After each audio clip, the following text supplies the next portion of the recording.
संत लोग देखिए, संत तो होते ही हैं परमार्थी, परमार्थ के लिए ही संसार में आते हैं। तो अपनी बात को भली भांति समझाने के लिए दृष्टांत देते, उदाहरण देकर हमें समझाते हैं। तो सदगुरु ने कैसा सुंदर उदाहरण दिया है।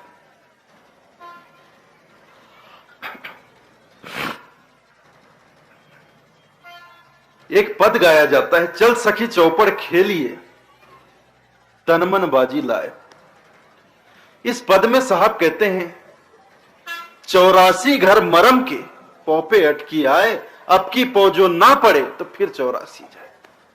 चौपड़ कहते हैं पासा का जो खेल होता है, पासा आजकल तो नहीं खेला जाता, कहीं कहीं किसी किसी गांव में खेला जाता है, अब तो इसका चलन बंद हो गया।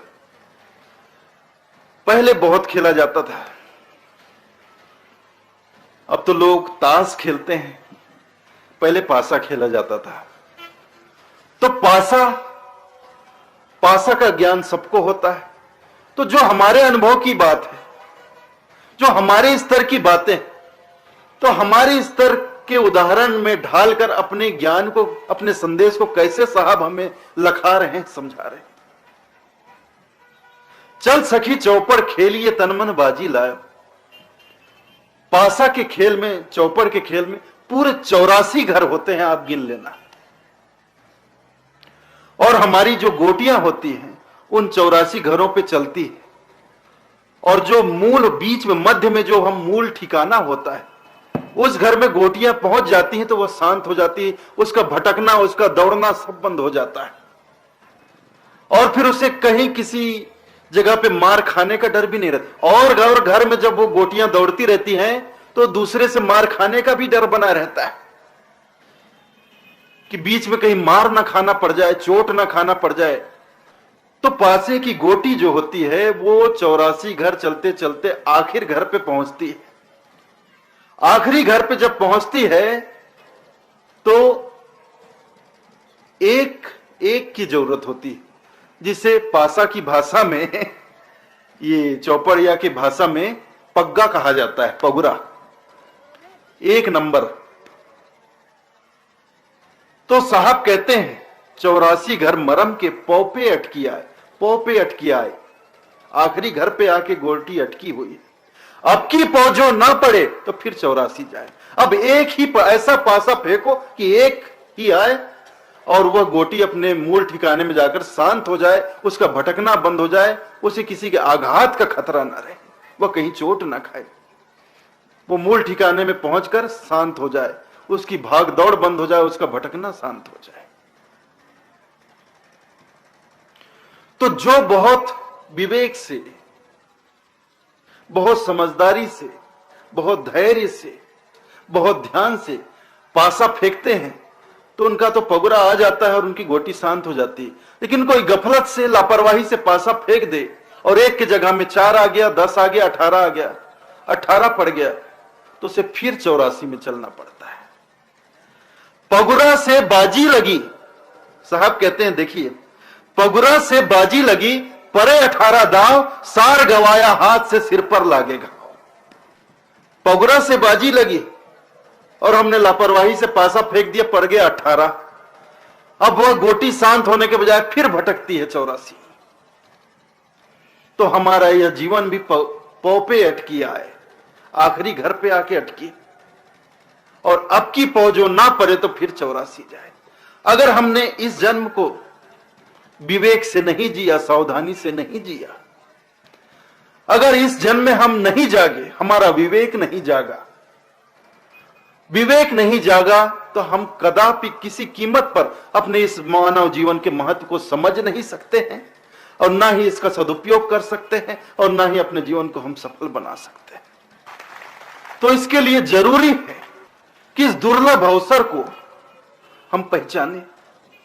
मानुष ऐसा जीवरा, साहब कहते हैं मानुष ऐसा जीवरा, मिले न दूजी बार, पक्का फल जो गिर पड़ा तो बहुरी न लागे डार। फल पककर एक बार डाल से गिर जाए तो दोबारा कभी पेड़ पे नहीं लगती। मानुष ऐसा जीवरा, मनुष्य जन्म ऐसा है कि मिले न दूजी बार, दोबारा नहीं मिलेगा। और इतने दुर्लभ मानुष जन्म को हम कैसे गंवा रहे हैं। कैसे बर्बाद कर रहे हैं। दिवस गंवाया खाए के, रैन गंवाया सोए, हीरा जन्म अमोल का कौड़ी बदली जाए। यह जो हमने हीरा जन्म पाया है, मनुष्य जन्म हीरा जन्म है, हीरे की तरह अनमोल है, उसको हम कौड़ियों में बदल रहे हैं। दिवस गंवाया खाए के, खाने पीने में दिन भर मस्त रहे, मौज मस्ती में, और रैन गंवाया रात सोने में मस्त रहे। हीरा जन्म अमोल का कौड़ी बदली जाए। हीरे की तरह अनमोल यह मनुष्य जीवन कौड़ियों में बदल रही, बर्बाद हो रही। तो इतना विकास करते हुए हम इंसान बने, तो अब चाहिए कि एक कदम आगे और बढ़ाएं और साहब के परमात्मा के चरणों में विलीन हो जाएं, अपने को समर्पित कर दें। और जो परमात्मा में विलीन हो जाता है वो परमात्मा ही हो जाता है। हेरत हेरत हे सखी रहा कबीर हेराए, बूंद समानी समुद्र में सो कस हेरी जाए। बूंद समाना समुद्र में जानत है सब कोय, पर समुद्र समाना बूंद में ये जाने बिरला कोय।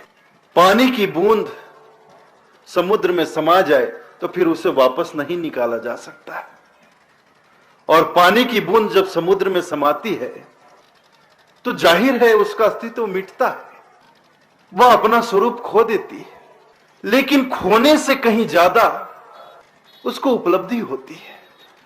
खोता है उसका छोटापन। बूंद की औकात क्या, सागर के सामने पानी की एक बूंद की क्या औकात। खोता है उसका छोटापन, मिटता है उसका छोटा सा अस्तित्व।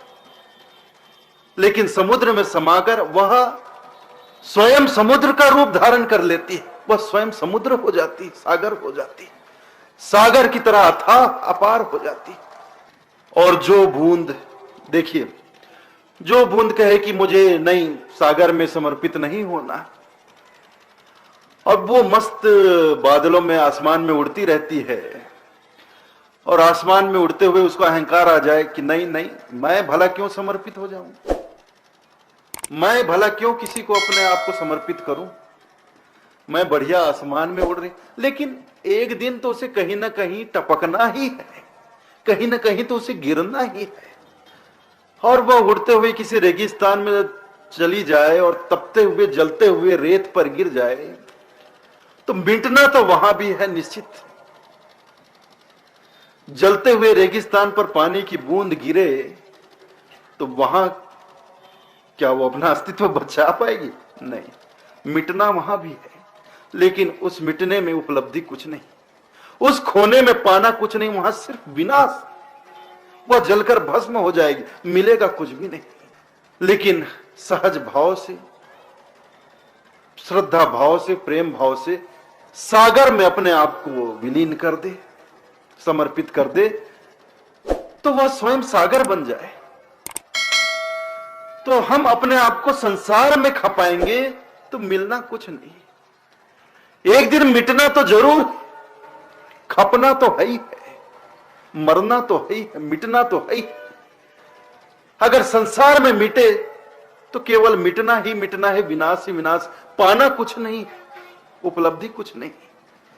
लेकिन साहब के चरणों में हम समर्पित हो गए, वहां विलीन हो गए, तो साहब में समाकर हम साहब ही हो जाते हैं। बूंद समाना समुद्र में जानत है सब कोय, पर समुद्र समाना बूंद में ये जाने बिरला कोय। जब बूंद सागर में समाती है तो केवल बूंद सागर में नहीं समाती है, सागर भी बूंद में समा जाता है।